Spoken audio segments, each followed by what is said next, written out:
미국 뉴욕주에 로체스터 대학교라고 있습니다. 다양한 분야에서 매우 우수한 학교이고요. 또 이곳의 음악대학인 이스트먼 음대는 미국 내에서 손꼽히는 학교입니다. 클래식 음악 좋아하시는 분이라면 알고 계실 소프라노 르네 플레밍이 수학한 곳이죠. 이스트먼 음대의 오케스트라인 이스트먼 필하모니아가 올해 12월 중국에서 열릴 예정이었던 공연 투어를 취소했다라는 소식이 들어와 있습니다. 이유는 단원 80명 중에 3명이 중국 비자를 받지 못했기 때문이라고 하는데요. 그러면은 이 비자를 받지 못한 3명의 단원은 과연 누굴까? 3명의 단원은 모두 한국인이었습니다. 미국의 MBC 방송은 2016년 한국의 사드 배치로 인한 앙금이 여전히 작용하고 있고 또 그로 인해서 한국인 단원 3명은 비자를 받지 못했다라고 보도했습니다. 자말 로시 이스트먼 음대 학장은 사실 처음에는 이 3명의 단원을 빼고 중국 공연에 나서려 했다 합니다. 하지만 이러한 방침에 단원들과 네티즌들이 강력하게 반발을 했고 결국에는 중국 공연을 취소했다고 하네요. 아직 풀리지 않은 한중 관계와 감정은 차치하고라도 예술을 정치적으로 이용하는 것이 씁쓸합니다. 국가 권력은 그 앞에서 멈춰야 하지 않을까요? 최근 가장 주목받은 이슈와 인물을 인터뷰하는 스포트라이트 시간입니다. 조국 전 장관 후폭풍 그리고 패스트트랙 법안 관련해서 여당의 이해찬 대표는 기자회견을 가졌습니다. 더불어민주당의 박주민 최고위원 전화로 연결을 해서 관련 말씀 좀 나눠보도록 하겠습니다. 안녕하세요, 의원님. 예, 안녕하십니까. 네, 문재인 대통령 어제 모친상을 당했습니다. 그래서 철저하게 가족장으로 치르겠다라고 강조를 했고 조문 조화도 거절을 했는데 정치권 인사들이 계속 부산으로 가고 있어요. 어떻게 박 의원님도 조문을 가실 건가요? 아닙니다. 더불어민주당에서는 그 당대표님만 네, 내일 연결식에 참석하는 것으로 좀 정리가 돼서요. 네네. 당대표님이 내일 연결식 하는 것으로 가름할 것입니다. 예. 네, 그렇군요. 오늘 이해찬 대표가 기자회견 가졌어요. 조국 전 네. 장관 사태에 대해서 국민께 송구하다. 즉 검찰 개혁이라는 대의에 집중을 하다 보니 국민, 특히 청년이 느꼈을 불공정에 대한 상대적인 박탈감, 좌절감 등을 헤아리지 못했다라고 발언을 했습니다. 우리 박주민 의원께서도 사실은 뭐 소위 조국 대전에 상당히 적극적으로 참여를 하셨잖아요. 네. 오늘 기자회견을 보시고 난 후에 또 뭐 국민께 드릴 말씀이라든지 박주민 의원의 어떤 뭐 소회라든지 좀 말씀을 해주시겠어요? 네, 뭐 대표님이 이미 말씀하신 것처럼 검찰 개혁 그리고 네. 그 연장선상에서의 검찰의 무리한 수사라는 부분에 대해서 저희들이 방어를 하다 보니까 국민분들이 느끼셨을, 특히 청년들이 느꼈을 박탈감이라든지 상실감을 제대로 헤아리지 못한 부분이 있었습니다. 그 부분은 저희들이 반성을 하고 이후에는 진짜 청년들 그리고 국민분들의 목소리를 좀 더 듣는 그런 모습을 보여드리려고 하고 있습니다. 네. 그 사이에 약간은 옆으로 밀어놨던 것 같다. 국민들이 느꼈을 박탈감이라든지 특히 청년들의 감정 같은 것을 이제는 좀 헤아려야겠다라는 말씀으로 이해하면 될까요? 네. 네. 그렇다면은 이제 검찰 개혁 이야기로 넘어가야 될 것 같은데 이제는 국회 시간이 돌아오지 않았습니까? 지금 뭐 사법개혁안 패스트트랙에 올라가 있는 사법개혁안을 통과를 시켜야 되는 것 같은데 지금 문희상 국회의장이 12월 3일에 본회의 부의하겠다고 밝힌 상황입니다. 뭐 한 달 정도 시간이 네. 좀 남아 있는데요. 글쎄 어떻게 보십니까? 법안 처리가 가능할 거라고 생각을 하시나요? 네, 지금 패스트트랙에 묶였기 때문에 그 의장님이 밝힌 부의 시간이 되면은 네. 본회의에 부의가 되는 것 아니겠습니까? 네네. 그리고 표결이 가능한 상태가 되기 때문에 그때까지 저희들이 열심히 다른 야당들과 협상을 하면은 충분히 법안 통과 가능하다고 보고 있습니다. 예. 그러니까 한국당을 제외하고 다른 야당들의 협조가 필요한 상황이잖아요. 근데 기본적으로 다른 야당 측에서는 일단은 사법개혁안보다 사실은 선거제도 개편안부터 처리를 해야 된다라는 입장이 있고 그러면 선거제도 개편안에서 특히 정의당 같은 경우에는 의석수를 확대해야 된다는 이야기가 있는데 이런 부분에 대해서 민주당의 입장은 어떤가요? 저희들은 지금 패스트트랙에 지정된 법안들을 지켜가면서 네. 협상을 하자라는 입장이고요. 그래서 그런 기본적이고 원칙적인 입장을 견지하면서 다른 야당들 만나고 있는 상황입니다. 네. 근데 도움이 없으면은 사실상 이 사법개혁안을 통과시키는 것이 좀 어려울 수도 있다라는 전망도 나오는데요. 네, 뭐 지금 현재 이제 다른 야당들 특히 이제 패스트트랙을 같이 지정했었던 당 쪽에서 선거법을 처리함에 있어서 네. 기존에 합의됐던 안보다는 의원 정수를 늘려야 되지 않겠느냐라는 말씀들을 하고 계신 것은 저도 알고 있습니다. 네. 하지만 원래 이제 합의됐던 안이 그렇지 않기 때문에 저희들이 한 달여 남은 시간 동안 원래 합의됐던 바를 중심으로 좀 해보자라고 설득을 해야 되고 네. 또 하겠다 이런 말씀을 드리는 겁니다. 예. 박주민 의원님께서는 사실 의원 정수 확대하는 데에 대해서는 그래도 좀 창청의 입장을 보이셨던 걸로 제가 알고 있는데요. 그러니까 뭐 제가 다른 언론 인터뷰에서도 얘기했지만 네. 저의 개인적인 네. 입장은 지금보다는 국회의원 수가 늘어나는 것이 오히려 국회의원들의 권한을 좀 분산시킬 수 있고 네. 또 국민들을 위해서 일을 할 수 있는 여건을 조성하는 데는 좋은 방법이 될 수 있다라는 생각을 가지고 있습니다. 예. 국민들은 국회의원 숫자 정수를 늘리는 것에 대해서는 좀 거부감이 있다는 점도 잘 알고는 계시죠? 워낙 지금 현재 네. 국회 모습이 일을 안 하는 모습이어서 그런데요. 네. 제 생각에는 뭐 의사 일정이나 안건을 자동적으로 결정을 하게 만들고 그렇게 결정된 의사 일정에 불출석을 하거나 또는 해태할 경우에는 불이익을 세게 주는 식으로 해서 출석을 네. 강제하고 또 각종 국회의원들이 갖고 있는 여러 가지 일을 하지 않아도 되는 그런 부분들 좀 제거해서 일을 하게 만들면 그런 부분 어느 정도 해소가 될 수 있을 거라고 생각하고요. 급여라든지 또는 보좌관 지원 이런 부분도 의원 정수가 만약에 늘어나게 된다면 거기에 비례해서 감축하면 되는 것이거든요. 네. 총액을 묶어놓고 의원 정수를 늘리는 방법 아니면 아예 총액 자체도 좀 깎아가면서 늘려가는 방법 이런 방법이 있기 때문에 저 개인적으로는 네. 거듭 말씀드리지만 뭐 의원 정수가 좀 늘어나는 것도 괜찮지 않을까. 예를 들어 스웨덴 같은 경우에는 한 2만 4, 5천 명당 국회의원 한 명이에요. 우리나라 네. 시의원 정도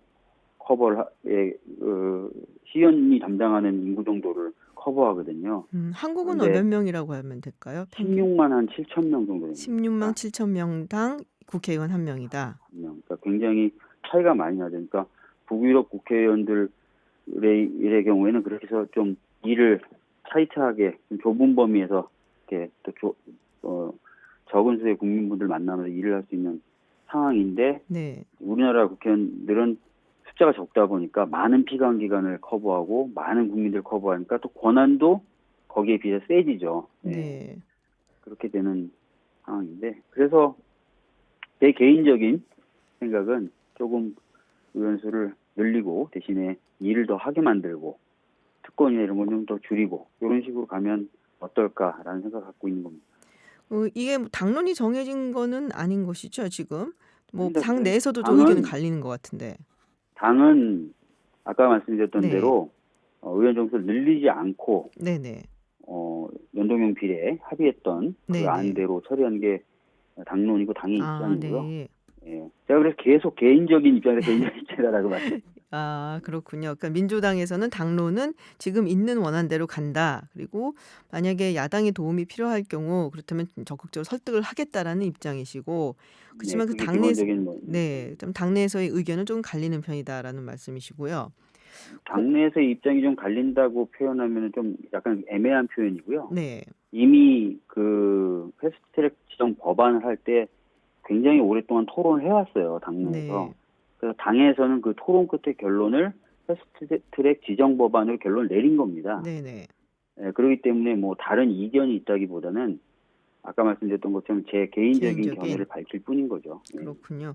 공수처 법안 같은 경우는 한국당에서 상당히 강경하게 반대를 하고 있는데요. 물론 뭐 선거제도 개편안도 마찬가지긴 합니다만 한국당과 어떻게 뭔가 좀 접점을 찾아볼 수 있는 가능성은 있을까요? 지금 공수처 관련돼서는 네. 자유한국당은 지금까지 보여준 태도는 전혀 협상의 여지가 없다는 시기이기 때문에 네네. 이 부분의 접점을 좀 찾기는 어려울 수 있고요. 그러다 보니까 이제 저희 이인영 원내대표 같은 경우에는 어느 정도 시점이 되면 결국은 좀 합의를 할 수 있거나 또는 적어도 논의를 할 수 있는 정당들과 좀 얘기를 해야 되지 않겠느냐는 얘기를 자꾸 하는 거죠. 그렇다면 한국당은 배제할 수도 있다라는 그 뜻이 내포돼 있다. 뭐 이렇게 봐도 될까요? 그러니까 지금 뭐 배제하겠다 이런 건 네네. 아니고요. 아까 말씀드렸던 대로 시간이 그렇게 많지가 않습니다. 예를 네. 들어서 선거법도요. 11월 17일 되면은 예비 후보자들이 등록을 해야 돼요. 네. 근데 지금 선거제도가 어떻게 개편될지도 모르는데 예비 후보자 등록하세요라고 할 수도 없거든요. 그렇죠. 네. 그러니까 시간이 별로 없어요, 지금. 네. 그렇기 때문에 협상을 진행해야 되고 또 내년 선거를 생각하면 뭔가 좀 매듭을 지어야 되는 상황이 돼가고 있는 겁니다. 그렇기 때문에 어쩔 수 없이 정말 경우에 따라서는 그럴 필요성도 염두엔 둬야 되지 않겠느냐 이런 네. 거죠. 그렇군요. 선거제도를 개편을 한다면 지금 일단은 지역구 의석수가 줄어들게 돼 있잖아요. 원안대로라면은. 네. 그러면은 민주당 내에서도 좀 불만을 가지는 의원들이 생겨날 수 있는데 이런 부분에 대한 설득도 필요할 것 같아요. 다른 야당도 야당이지만. 이미 말씀드렸지만 네. 더불어민주당의 경우에는 패스트트랙 지정 법안을 만들 당시에 굉장히 오랫동안 네. 수차례 의총을 통해서 이 법안을 만든 거예요. 음. 그렇기 때문에 네. 그 당시에도 뭐 여러 가지 얘기가 나왔지만 다 합의가 돼서 그 안을 만든 거기 때문에 네. 지금 현재 당내에서는 뭐 그 법안에 대해서 반대 의견을 얘기하시거나 하는 분이 없죠. 그렇군요. 알겠습니다. 네. 좀 다른 질문을 좀 드려볼까 해요. 이철희 의원 그리고 표창원 의원 뭐 두 분 다 굉장히 유명하신 분들이고 우리 박주민 의원도 굉장히 유명하시죠. 네, 지금 불출마 선언을 했습니다. 내년 네. 총선에 같은 초선이시잖아요. 그리고 동료 의원인데 예상을 하셨나요? 이철희 의원의 경우에는 평상시에도 다음번엔 출마하지 않으려고 한다라는 이야기들을 가끔 해서 네, 조금 짐작은 하고 있었고요. 네네. 표창원 의원의 경우에는 사실 좀 놀랐죠. 상대적으로. 왜냐하면 네, 그런 이야기를 안 하셨었군요. 네, 그렇군요. 근데 인터뷰를 하신 내용을 이렇게 읽어봤는데 표창원 의원 같은 경우는 조국 전 장관 사태를 겪으면서 상당히 힘들었다. 뭐 그리고 여러 가지로 뭐 정치에 대해서 굉장히 뭐 실망을 했고 또 뭐 특히 내로남불의 어떤 비판 이런 것들이 굉장히 힘들었다는 의견이 있었습니다. 당 내부의 초선 의원들 어떤 입장이고 어떤 심경인지 좀 궁금한데요.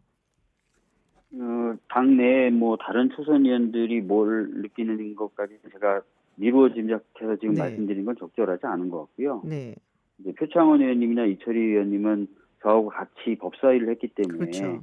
법사위 분위기를 토대로 이제 좀 그 감정과 느낌을 해석해 보면 네, 저도 좀 이런 느꼈던 감정인데 사실 음, 뭔가 여야가 공적인 이익을 위해서 합의해서 만들어 나가는 그런 정치라기보다는 서로 좀 공격을 하는 네, 거기에 좀 많이 매몰되는 그런 모습들이었던 거예요. 그래서 네, 그런 약간 소모적으로 서로 싸우고 하는 부분이 감정적으로 굉장히 피곤하게 느껴지셨을 것 같고 네. 원래 기대하거나 예상했던 정치의 모습과도 다르게 느끼셨을 것 같아요. 네. 이철희 의원 같은 경우 그리고 다른 뭐 초선 의원들 이야기도 나오고 있는데 이해찬 대표 책임론도 있습니다. 우리 박주민 의원님은 어떤 입장이신가요?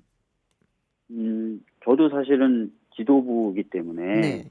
뭐 지도부로서 당의 이제 여러 의견을 뭐 제대로 듣지 못했다거나 그런 여러 가지 평을 이철희 의원님이 해주셨잖아요. 그런 네네. 부분에 대해서는 뭐 겸허히 들을 부분은 다 들어야 될 것 같고 당이 그래서 좀 더 열심히 그리고 보다 국민들의 의사에 부합하게 움직이도록 열심히 해야 되겠다 이런 생각을 가지고 있죠. 네. 저도 이제 청문회랑 뭐 다 보면서 그리고 국감도 보면서 힘드셨겠다라는 생각을 많이 했습니다. 또 법사위가 특히나 더 그랬고요. 말씀하셨던 것처럼 사실 여야가 공격이나 경쟁 어떻게 보면 당연한 거긴 한데 굉장히 소모적인 정쟁으로만 이어진 것이 아닌가라는 생각들 많은 국민들이 또 하셨을 것 같아요. 네, 박주민 의원님 뭐 한마디 우리 국민께 우리 청취자께 해주실 말씀 있으실까요? 네, 사실 20대 국회가 거의 그 산출물이라는 관점에서 봤을 때 네. 최악의 평가를 면하기가 어려운 상황이 점점 돼가고 있습니다. 네네. 좀 더 분발을 해서 마무리되기 전까지 최대한 국민분들이 원하는 어떤 법제도 개선이라든지 이런 것들 좀 이뤄나가려고 노력을 할 거고요. 네. 그 과정에서 또 검찰개혁 등 국민분들이 많이 원하시는 그런 과제들은 꼭 이룰 수 있도록 노력하겠습니다. 네. 네. 마지막 결심을 기대해 보겠습니다. 네. 오늘 바쁘신데 인터뷰 응해 주셔서 감사합니다. 감사합니다. 예. 네, 지금까지 박주민 더불어민주당 최고위원과 얘기 나눠봤습니다. 알짜배기만 쏙 뽑아서 전해드리는 인터뷰 속 코너입니다. 최근 암 투병 중인 개그맨 김철민 씨를 비롯한 몇몇 말기암 환자들 사이에 강아지 구충제 펜벤다졸을 복용하겠다라는 선언이 잇따르면서 식약처 그리고 대한암학회가 복용 위험성을 경고하고 나섰습니다. 시작은 한 미국 남성이 펜벤다졸 성분의 강아지 구충제를 먹고 말기암을 치료했다라고 알려지면서부터인데요. 전문가 연결을 해서요. 이 강아지 구충제 펜벤다졸에 대한 소문과 진실을 좀 짚어보도록 하겠습니다. 인제대 상계백병원 혈액종양내과의 유영진 교수 연결돼 있습니다. 교수님 안녕하세요. 네, 안녕하세요. 네, 이 펜벤다졸이 이 강아지 구충제에 들어간 성분 이름인가요? 아니면은 구충제 약품의 이름인가요? 네, 펜벤다졸은 강아지 구충제 성분 이름입니다. 네, 상품명으로는 뭐 파나큐어 이런 여러 가지 이름으로 팔리고 있습니다. 그렇군요. 먼저 좀 단도직입적으로 제가 여쭤봐야 될 것 같아요. 이 펜벤다졸의 항암 효과가 있다고 보십니까? 교수님은 어떻게 생각하세요?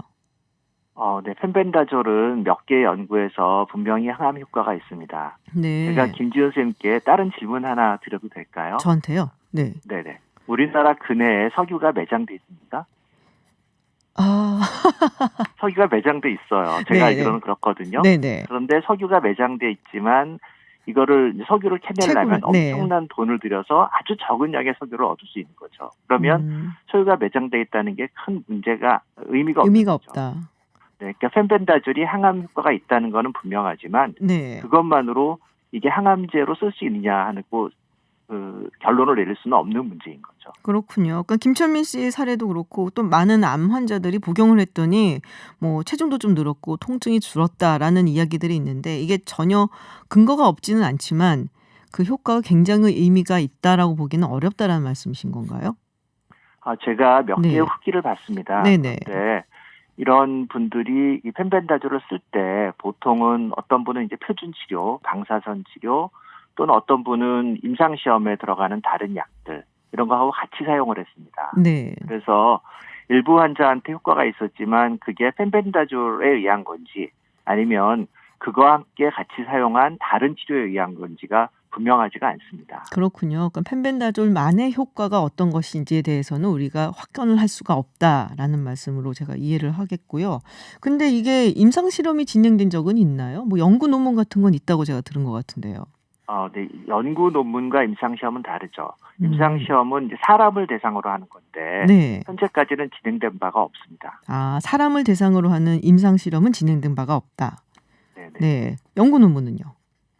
연구 논문은 이제 그 실험실에서 네. 펜벤다졸을 사용한 결과 암세포를 죽일 수 있었다는 연구 결과들이 있습니다. 네. 그리고 동물 실험에서도 암세포가 줄어든다는 연구 결과가 있는 건 사실입니다. 아, 그렇다면 미국의 한 남성이 펜벤다졸 성분의 강아지 구충제를 먹고 말기암을 치료했다라는 것은 어떤 뭐 연구에서 나온 건가요? 아니면은 본인의 어떤 경험담인가요? 그러니까 이 결과가 네. 그 펜벤다졸의 효과라고 학계에 보고된 건 아니고요. 네. 그냥 본인이 얘기를 한 건데 실제로 이분은 아까 말씀드렸듯이 펜벤다졸 하나만 복용하신 게 아니고 여러 가지 임상시험에 들어가서 임상시험을 같이 받았거든요. 그래서 네. 이게 임상시험 때문에 효과가 있는 건지 아니면 펜벤다졸 자체의 효과인지는 여전히 알 수 없는 겁니다. 아, 그렇군요. 그러니까 아까 말씀하셨던 대로 다른 항암 치료를 받고 있었기 때문에 그 항암 치료의 효과인 건지 아니면 펜벤다졸의 효과인 건지는 우리가 명확하게 구분하기는 좀 힘들다라는 말씀이시군요. 네. 네. 근데 식약처에서 지금 부작용 발생이 우려가 된다라는 이야기가 있습니다. 네, 실제로 부작용이 나타난 사례가 있었던 건가요?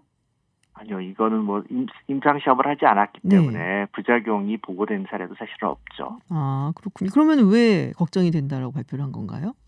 아, 네. 우리가 만약 한 번도 간 적이 없는 길을 깜깜한 밤에 혼자 걸어간다면 어떻게 생각하세요? 안전하다고 할 수 있을까요?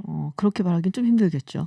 그렇죠. 네. 이거는 한 번도 걸어가지 않았기 때문에 실제로 이게 문제가 생겼다는 게 보고되지 않았다 하더라도 안전하다고 말할 수는 없는 거죠. 그래서 이런 약들, 특히 모든 약들은 독이 될 수 있는데 항암제는 네. 특히 독이 됩니다. 항암제는 암세포라는 세포를 죽이는 약입니다. 네. 당연히 독성이 있죠. 암세포도 세포니까요. 우리 네네. 몸의 세포 중에 하나니까.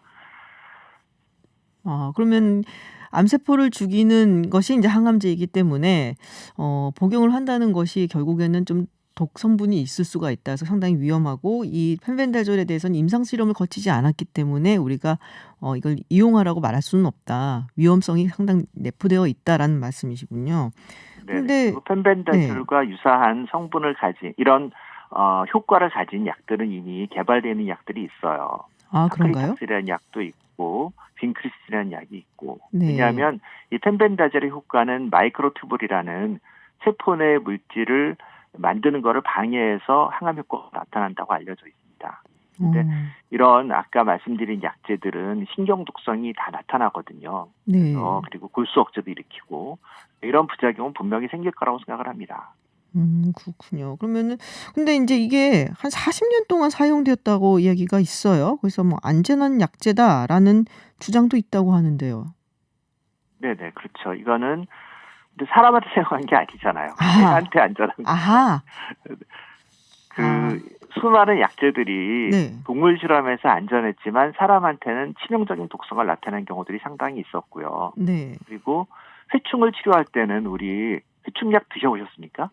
어린 한 번 시절에? 먹잖아요. 네. 그렇죠. 한 번 먹고 그다음에 양도 적잖아요. 네. 회충을 치료하는 거하고 암을 치료하는 건 전혀 다르죠. 암은 한 번 약을 먹는다고 해결되지 않죠. 오랫동안 먹어야 되고 네. 양도 훨씬 많이 먹어야 됩니다. 그래서 이게 사람으로 계속 회충약, 사람 회충약으로 계속 사용했다 하더라도 항암제를 쓰려면 안전하다고 말할 수는 없는 겁니다. 아까 무조건 임상 실험, 사람을 대상으로 한 임상 실험을 거쳐야지만 된다라는 말씀이신가요? 그렇죠. 네. 네. 지금 유영진 교수님과 함께 강아지 구충제 펜벤다졸에 대해서 이야기 나눠보고 있습니다. 우리 청취자 여러분도 궁금한 점 있으시면 TBS 앱 그리고 카톡 혹은 50원 유료 문자 샵 0951로 보내주시면 제가 대신 질문 전해드리겠습니다. 근데 인제 또 그런 얘기가 있더라고요. 사실 그 신약 그러니까는 암을 치료하기 위한 신약들이 많이 개발이 되고는 있다. 근데 이게 굉장히 비싸고 또 상당히 최근에 개발이 된 것들이기 때문에 많은 환자들이 쉽게 쓸 수가 없다는 이야기들이 있어요. 그래서 뭐 어떻게 생각하시나요? 교수님께서는 정말로 이렇게 너무 비싸 가지고 실제로 암 환자들이 이런 치료제라든지 또 신약에 대한 접근성이 떨어지는 건가요? 네. 그런 부분은 분명히 있습니다. 네. 뭐 가격도 문제지만 약제가 새로 개발되고 임상 시험을 하고 이 결과가 나오고 그다음에 허가를 받고 그래서 실제로 사용할 때까지는 상당한 시간이 걸립니다. 그래서 이런 거는 정부에서도 알고 있기 때문에 특히 임상 시험이 다 끝난 항암제들 이런 것들을 어떻게 하면 빨리 사용할 수 있을지에 대해서 허가 기간을 단축하기 위해서 노력을 하고 있습니다. 그런데 문제는 시간을 너무 단축하면은 당연히 그 안전성에 문제가 생기겠죠. 검토를 충분히 못하니까. 반대로 너무 늦어지면 암 환자들의 고통이 증가되죠. 그래서 이 사이에 어딘가를 하여튼 잡아야 되는데 현재는 하여튼 전반적으로 우리나라뿐만 아니고 미국에서도 임상시험 이후에 허가까지의 기간이 너무 많이 걸린다라는 것 때문에 그래서 그걸 단축하려고 노력을 하고 있습니다. 보통 얼마 정도 걸리나요? 길게는 몇 년이 걸리는 경우도 있고요. 네. 또 문제는 식약처에서 허가를 한다 하더라도 보험급여가 되지 않으면 또 약을 쓰기가 굉장히 어려워지죠. 너무 비싸니까요. 네. 보험급여가 되면 5%만 내면 되니까 그러면 쓸만합니다. 근데 보험급여를 하려면 경제성 평가도 돼야 되고 또 다른 병하고의 형평성 문제 이런 것들이 다 걸려있기 때문에 그런 경우에는 시간이 굉장히 많이 걸리는 경우들이 있습니다. 지금 뭐 많은 분들이 지금 질문을 보내주시는데 사실은 한 청취자분께서 그런 말씀을 하셨어요.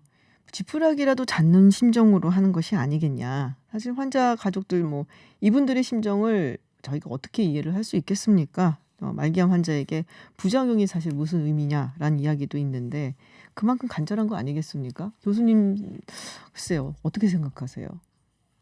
네, 사실은 그렇죠. 그래서 이런 환자분들은 어떻게 보면 다른 치료 방법이 없는 환자들은 임상시험 같은 거에 들어가서 임상시험을 받는 게 가장 좋은 방법이 될 수 있습니다. 임상시험은 물론 임상시험은 일반적인 치료보다는 위험합니다. 새로운 네. 약이니까.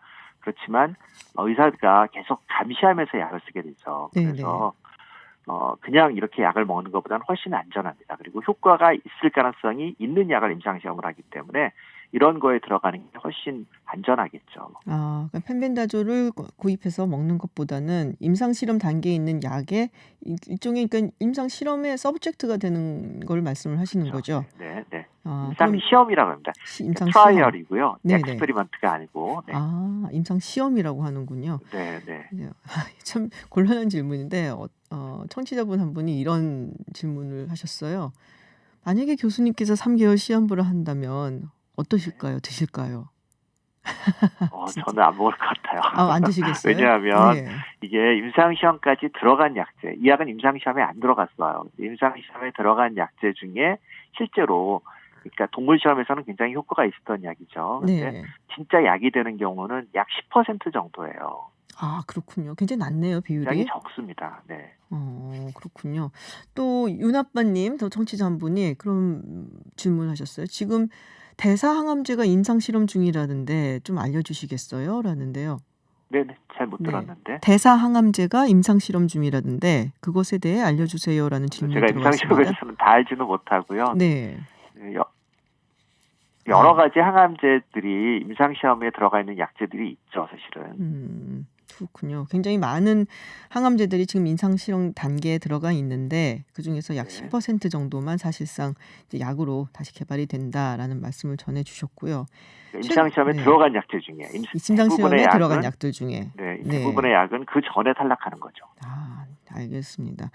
최근에 사실 유튜브도 있고 SNS도 있고 좀 어떻게 보면 검증되지 않은 치료법들도 많이 공유가 되고 그런 지푸라기라도 잡는 심정으로 그걸 또 해보는 분들도 많이 있습니다. 전문의신데 이런 점에 대해서 우려되는 부분은 없는지 또 의견을 조금 밝혀주셨으면 하는데요.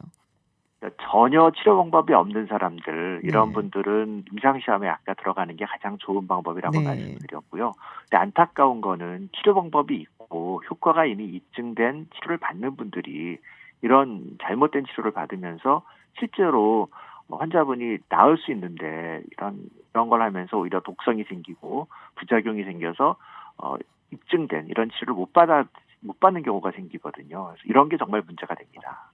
그렇군요. 그러니까 아무래도 전문의와 상의를 하는 것이 어쨌든 가장 중요하고 그리고 가장 바른 방법이다라는 말씀으로 제가 이해를 하겠습니다. 네, 교수님 오늘 많이 말씀 나누셔서 감사드리고요. 글쎄요, 아픈 분들이 한 분도 없었으면 얼마나 좋았을까라는 생각도 좀 해봅니다. 네, 오늘 말씀 감사드립니다. 네, 감사합니다. 네, 지금까지 인도주의 실천의사협의회 공동대표이자 인제대 상계백병원 혈액종양내과의 유영진 교수였습니다. 할아버지, 오늘 판결 저희 다 이긴 거 나왔거든요. 기분이 어떠신지 얘기 한번 해주세요. 오늘 나 혼자 나와서 이렇게 내가 많이 슬프고 눈물이 많이 나오고 멍청이고 울고 싶고 많이 아프고 서운하다고 그나저나 같이 이렇게 행동하겠다더만 더 기쁠 거 있지. 나 혼자만 미안해. 오늘은 일본 전범 기업들이 강제징용 피해자에게 위자료를 배상해야 한다는 한국 대법원의 판결이 있은 지 1주년이 되는 날입니다. 1년 전 오늘 대법원의 판결에 4분의 원고 중 홀로 생존하신 이춘식 할아버지가 다른 분들과 함께 이 소식을 들었으면 더 기뻤을 거라며 울먹이시던 목소리였습니다. 그러나 아직까지 일본 기업들의 사죄나 배상은 없는데요. 네, 앞으로 강제징용 피해자 배상 문제 어떻게 해결해야 될지 이야기를 나눠보도록 하겠습니다. 이기범 아산정책연구원 국제법센터장 그리고 경희대 호마니타스 칼리지의 김민철 교수와 함께합니다. 어서 오세요. 네, 안녕하세요. 네, 작년 10월 30일 딱 1년 전입니다. 한국 대법원에서 일본 전범 기업들에게 강제징용 피해자에게 배상하라고 판결을 내렸습니다. 판결 내용을 좀 간략하게 정리를 좀 해주시겠어요? 예, 사실 작년 2018년 10월 30일 날, 네. 딱 1년 전이죠. 그날 이제 대법원 전원합 비체에서 그 강제징용 피해자 4분에게 1인당 1억 원씩 그 신일본제철, 신일철 주금이라고 그러죠. 이 배상을 하라고 이렇게 판결이 나왔습니다. 근데 이 사건은 다들 아시는 것처럼 이미 2012년 5월 24일 날 대법원 소부에서 이미 결론이 났었던 거고, 네. 그다음에 환송이 됐다가 다시 작년에 최종적으로 결론이 난 거고요. 네네. 예, 그 이후에도 이제 그 한 달 뒤죠. 2018년 11월 29일 날 그 미쓰비시 중공업을 상대로 한 소송에서도 동일한 결론이 나왔습니다. 그렇군요. 지금 1년째예요. 판결이 난 지가. 근데 지금 사실은 이제 소송이 시작된 게 굉장히 오래됐었고 지금 피해자분들 많이 돌아가셨어요. 예. 네. 지금 현재 그럼 강제징용 피해자는 얼마나 생존해 계신가 좀 알아봤으면 좋겠는데 몇 분이 그러니까 소송에 계시죠? 참여하셨던 네. 네 분 중에서 지금 이춘식 할아버지 혼자 살아 계시고, 혼자 살아 계시고 유족들이 있지 않습니까? 유족들은 다 네. 계시죠. 네. 예, 다른 분들도 계시고. 그러니까 처음에 일본에 소송을 할 때가 1997년에 일본에서 이제 소송을 했는데 그게 다 패소를 하고 최고재판소, 우리 같은 대법원이죠. 최고재판소까지 패소가 난 네. 다음에 그러면 한국 사법부에 한번 판단을 물어보자. 그래서 2005년에 이제 한국에서 같은 건으로 소송을 하면서 그때 이제 일본에서는 2분이 하셨는데 네. 한국 갈 때는 2분이 이제 추가를 하셔가지고 그렇게 4분이 네 이제 분. 소송을 한 거죠. 그렇군요. 지금 1년 지났는데 달라진 게 사실은 없죠. 그리고 일본 측의 입장은 판결이 협정 위반이다. 이 협정이라는 게 1965년 한일 청구권 협정을 이야기하는 건가요? 예, 그렇습니다. 이게 청구권 협정을 말하는 네. 거고요. 그 1965년 6월에 그 한국과 일본이 국교 정상화를 갖다 하면서 한일 간의 기본 관계에 관한 조약을 체결합니다. 네. 그리고 그와 함께 이제 청구권 협정 등 몇 개의 협정을 더 이제 체결을 했는데요. 그 중에 이제 청구권 협정에 관한 내용입니다. 네. 일본 측의 주장이 그러면은 이 청구권 협정에서 이미 해결된 게 아니냐라는 이야기를 하는 건가요? 예, 그 청구권 협정이 사실 그 간단한 협정입니다. 그 청구권 협정 제2조에 보게 되면은 1항인데요. 그 쉽게 말해서 청구권에 관한 문제가 완전히 그리고 최종적으로 해결된다는 것을 확인한다. 이런 내용이 있습니다. 네. 근데 그 내용에 의하면은 청구권 문제는 해결이 되었는데 그 일본은 그렇죠. 네. 청구권에 이미 강제징용 문제도 포함이 돼 있다라는 것이고, 네. 이게 한국 대법원은 그 식민 지배로 인한 그 반인도적 불법 행위에 관해서는 아직 그 해결되지 않았다. 이 네. 청구권에 포함되지 않는다라고 이렇게 주장하는 상황입니다. 그렇군요. 교수님, 지금 일본 내에서도 반응은 조금 다른 것 같아요. 예. 일본의 학술단체 조선사 연구회 같은 곳에서는 위자료 배상 청구권을 인정한다는 성명을 발표도 했고, 물론 일본 정부의 입장은 상당히 다릅니다. 어떻게 이렇게 다른 목소리가 좀 나오고 있나요? 우선 이제 다른 목소리는 일본 사회에서 비중으로 따진다면 한 2-3% 정도. 압도적인 여론은 일본 지금 언론이 굉장히 사실은 문제가 많긴 합니다만 대개 일본 정부의 이야기를 듣고 있죠. 그래서 한국이 잘못했다. 한국이 65년 협정을 지금 위반하고 있다. 이게 이제 일반적인 여론이고 시민들도 그렇게 지금 이해를 하고 있고, 그래서 네. 다만 이제 일본의 이제 변호사 협회나 일부 양심적인 지식인들의 경우 65년 한일 협정을 해결되지 않았다라는 대법원 판결을 지지하고 있는데 그게 극히 일부입니다. 다만 그렇군요. 최근에 하여튼 이제 일본 경제계 쪽에서 조금 변화들이 조금씩은 있죠. 이 한일 간의 경제 일종의 전쟁이라 할 수 있는 이게 생각보다 굉장히 심각한 상태이기 때문에 문제를 어떤 식으로든 빨리 좀 해결해야 되지 않겠느냐, 그런 압력들이 최근에 조금 이야기가 많이 논의되고 있는 걸로 알고 있습니다. 그렇군요. 이게 이제 그런 얘기도 있더라고요. 이게 일본 기업들이 부담을 해야 되는 배상금인 액수가 점점 커진다. 이게 사실은 이제 한 번으로 끝나는 게 아니라 유족들도 많이 계시고 하니까 너무 배상액이 커지기 때문에 일본 기업에서 못 준다라는 얘기를 하고 있다라는 그런 얘기도 있는데 맞는 이야기인가요? 여론들은 그렇게 네. 이제 괜히 계속 그렇게 이야기를 했죠. 이게 네. 뭐 몇백 명의 문제가 아니고 우선 그냥 단순히 통계선으로 보면은 70만 명이 노동자로 강제 동원되었고 군인 구속이 35만 명이니까 그 천문학적인 숫자가 되겠죠. 그렇게 해서 뭐 산케이 신문이나 일본 언론들이 일종의 공포심을 조장을 한 거예요.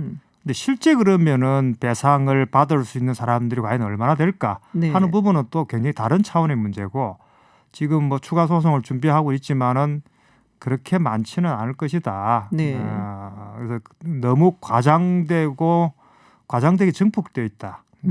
그렇게 해서 일본 국민들의 여론을 사실 이제 만들어간 거죠. 그렇군요. 그러면 일본 측에서 계속해서 배상 안 한다. 그러면은 받을 방법은 없는 건가요?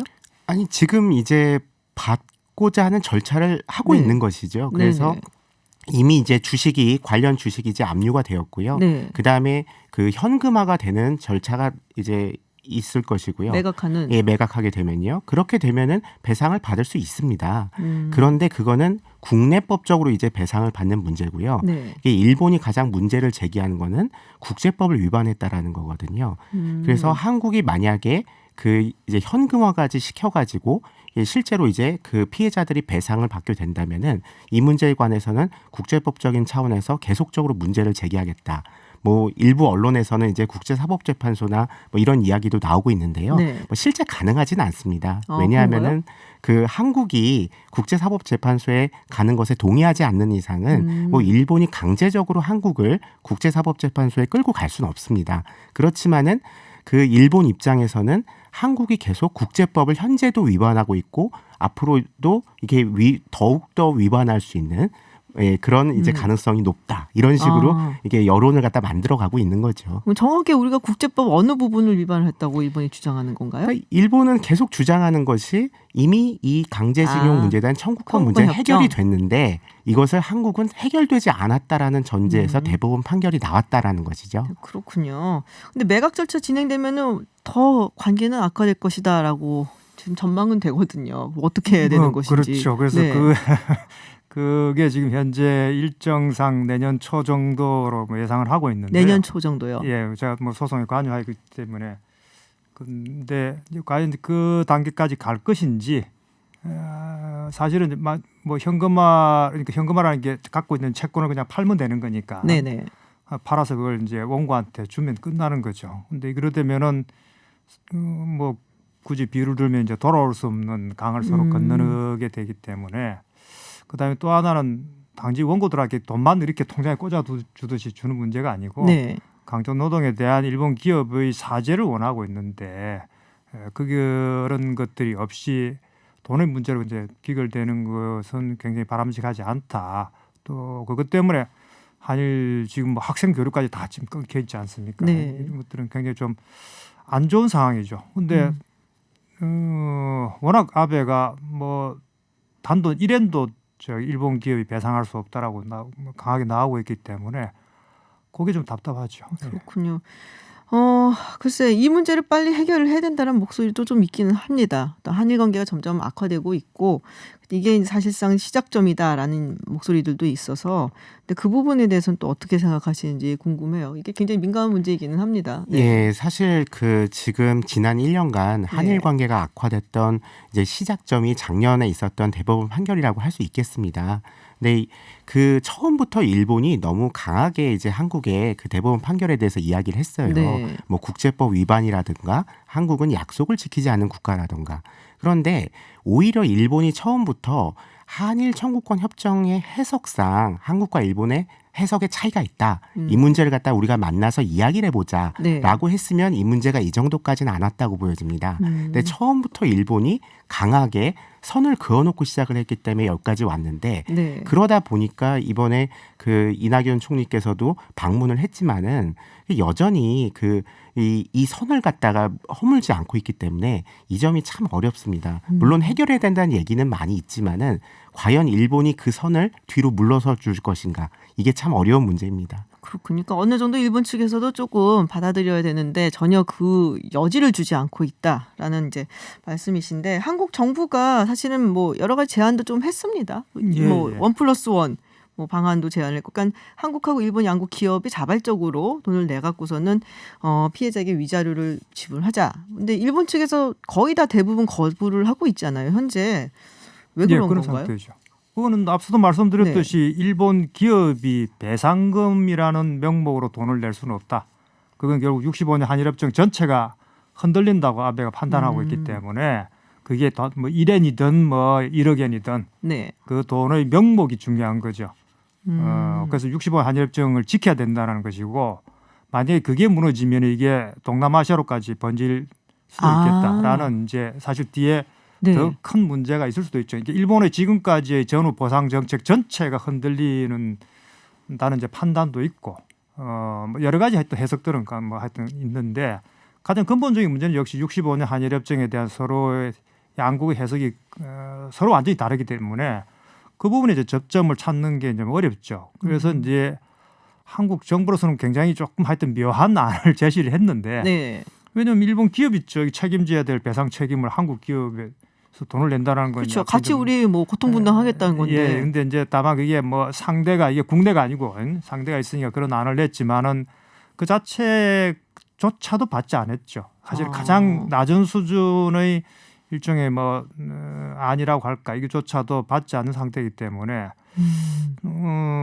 다른 안들이 과연 뭐 받아들여질까? 있을까 하는 문제들이 뭐 그런 좀 것도 있었던 걸 기억하거든요. 이제 먼저 일본 기업이 내면은 그러면 한국 정부에서 보전을 해주겠다. 근데 그것도 마찬가지로 지금 거부를 하고 있는 거죠. 예, 그것도 이제 어렵다고 보여집니다. 이게 이 가장 큰 근본적인 차이가 65년 당시에도 그 차이가 그대로 봉합됐을 뿐입니다. 그러니까 결국 가장 큰 문제는 식민 지배의 불법성을 인정하지 않는 문제인데요. 만약에 일본 기업들이 우리 이제 그 강제징용 피해자들에게 배상을 한다는 것은 식민 지배의 불법성을 전제로 하고 배상을 하는 겁니다. 아, 그런 건가요? 예, 왜냐하면 한국 대법원 판결이 전제를 갖다가 그 반인도적 국가 권력이 개입한 네. 또 식민 지배와 직결된 문제에 대한 손해배상 청구권이라고 했기 때문에 네네. 이렇게 되면은 일본 기업 입장에서는 단지 돈을 배상하는 문제가 아니라 그 식민 지배의 불법성을 전제로 해서 손해를 배상하는 문제가 되기 때문에 일본 입장에서는 뭐 구상권이라든가 1+1이라든가 이런 걸 받아들이기가 참 어렵다라는 거죠. 그러니까 당시에 일본 같은 경우는 전쟁을 치르는 상황이었고 그렇기 때문에 국가동원령을 내렸고 그래서 우리 같이 그러니까 일본 입장에서는 조선이 뭐 일본에 속해 있는 나라다. 그렇기 때문에 당시에 조선인에게 우리가 뭐 국가동원령을 적용을 해갖고 뭐 징용을 갔다. 이것이 불법적인 것이 아니다. 왜냐하면 식민 지배가 불법적인 것이 아니기 때문에라고 얘기를 한다는 것이죠. 그렇죠. 예. 그래서 여기서 만약에 뭐 피해 보상을 해주게 된다면은 그 당시에 조선인은 일본인이 아니었다라고 얘기를 해야 되는 건가요? 뭐 그러면은 그 전까지 올라가는 거죠. 네. 예, 한국에 대해서 뭐 정확히 말하면 대한제국에 대해서 그 식민 지배를 시작하는 그 시점까지 그 불법적으로 식민 지배가 시작됐다는 것까지 인정하게 될 수가 있습니다. 그럼 일본 입장에서는 일본의 역사를 부정해야 되는 거죠. 그게 예. 좀 복잡하게 얽혀 있고. 그래서 65년 당시에도 이 문제는 해결을 보지 못했었습니다. 해결을 못 보고 그냥 미봉책으로 이렇게 한 거 약간은 좀 그냥 그렇죠. 예, 근데 봉합하고. 대법원 판결은 이제 두 가지를 다 가지고 있습니다. 하나는 식민 지배가 불법 지배라는 게 하나가 있고 또 하나는 이게 강제 노동의 문제이기 때문에 국제 인권 규약상 강제 노동에 해당되는 문제이기 때문에 두 가지 측면을 다 언급을 한 거죠. 그렇군요. 그래서 구상권도 안 된다고 아까 방금 말씀을 하셨어요. 받아들이지 않는. 일본이 그거는 뭐 받을 한국 정부가 그건 아니고요. 선택할 문제입니다. 아, 그런가요? 예, 왜냐하면 구상권이라는 거는 일부 지금 야당에서 안이 나왔는데 한국 정부가 피해를 먼저 구제를 하고 그 권리를 가지고 있는 거죠. 그러면 그걸 가지고 일본 정부하고 이제 협상을 들어가면 되는데 자칫 잘못하면 이게 그냥 한국 정부가 피해자한테 돈 주고 끝날 위험성들이 있기 때문에 구상권을 만약에 행사하겠다고 한다면은 전제는 뭐냐? 우선 첫째로 지금 소송에 들어가 있는 원고 위에 많은 피해자들이 있습니다. 이 피해자들을 어떻게 할 것인가에 대해 한국 정부가 전체적 해결 구상안을 가지고 있어야 되는 거죠.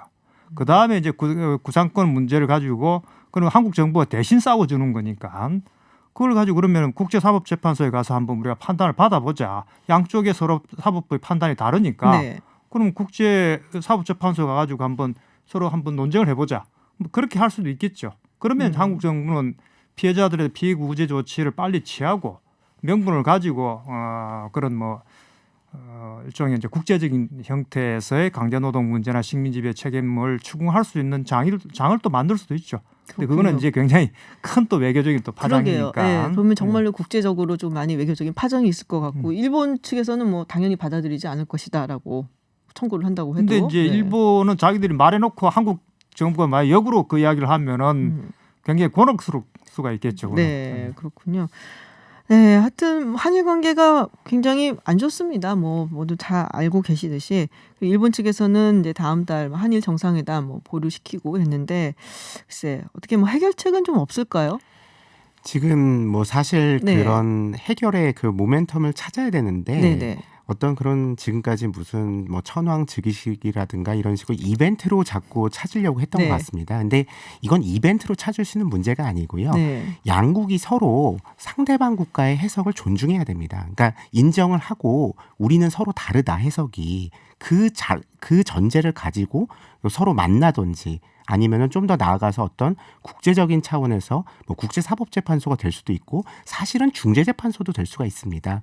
중재재판소가 그 청구권 협정에 나와 있거든요. 그리고 중재재판소가 아니라 할지라도 중재위원회. 예, 중재위원회가 이제 중재재판소입니다. 네. 그리고 또는 예를 들어서 양국 간에 이제 조정을 한다라든가 여러 가지 방안은 있습니다. 근데 그 전제는 서로 간의 해석상의 차이를 인정하고 서로 한 발 물러가지고 이 해결책을 찾는 쪽으로 가야 된다는 거죠. 근데 일본이 말씀드렸다시피 일본이 한국은 국제법 위반 상태고 이것을 한국이 답을 가져야 된다. 이런 식으로 강한 태도로 간다면은 이게 참 어렵다라는 거죠. 그렇군요. 우리 교수님 생각은 어떠세요? 해결책이 있을까요? 없는 것 같아요. 지금 예. 없는 것 같다고. 예, 지금처럼 일본 특히 이제 아베 정부가 한 걸음도 물러서려고 하지 않으니까 네. 자꾸 모든 책임을 한국 정부에게 지금 사실은 떠넘기고 있는 거거든요. 네네. 한국이 해법을 가져와라. 그래놓고 해법을 무슨 안을 가져가면은 아예 그 논의조차 하지 않고 있기 때문에 대단히 어떤 의미에서는 굉장히 좀 무시하고 있는 거죠. 그게 여러 가지 복합적인 요인들이 작용을 했겠습니다만 현재로서는 별로 해법이 잘 보이지 않다. 다만 그러니까 시민사회나 또는 특히 이제 일본 경제계 쪽에서 이게 너무 고통이 크기 때문에 네네. 일본 경제계나 시민사회 쪽에서 아베 정부를 압박을 해서 문제를 빨리 해결하도록 나서라라고 하는 게 현재로서는 그나마 어떤 가능성이 있는 게 아닌가. 그렇지 않으면 그 일본 아베 정부 자체가 움직이는 거는 거의 제가 보기엔 어렵다. 그렇게 보고 있습니다. 알겠습니다. 네, 사실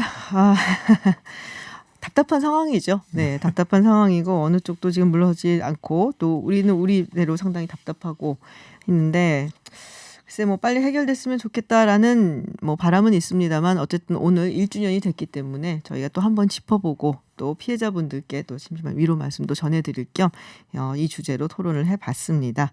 네, 지금까지 김민철 경희대 후마니타스 칼리지 교수 그리고 이기범 아산정책연구원 국제법센터장과 얘기 나눴습니다. 고맙습니다. 예, 네, 고맙습니다. 네, 시인가 촌장의 좋은 나라 들려드리고 있습니다.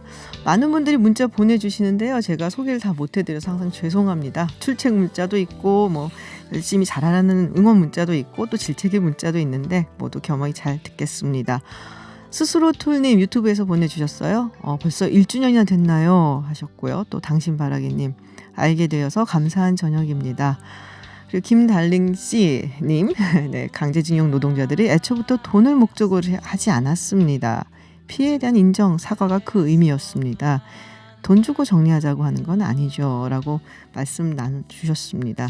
그렇죠. 진심 어린 사과가 사실은 먼저 돼야 되겠죠.